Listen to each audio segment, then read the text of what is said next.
وسبحان الله وما أنا من المشركين وما أرسلنا من قبلك إلا رجالا نوحي إليهم من أهل القرى أفلم يسيروا في الأرض فينظروا كيف كان عاقبة الذين من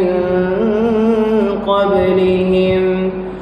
ولدار الآخرة خير للذين اتقوا أفلا تعقلون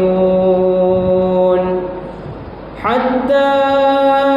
إذا استيأس الرسل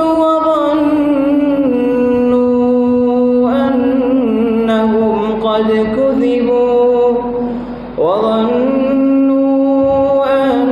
أنهم قد كذبوا جاءهم نصرنا فنجي من نشاء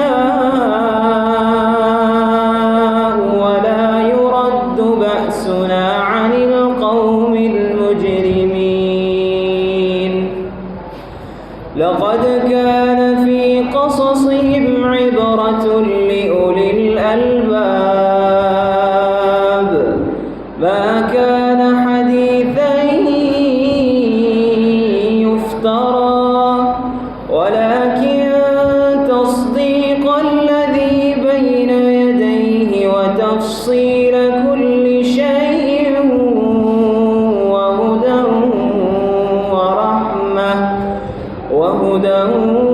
ورحمة لقوم يؤمنون صدق الله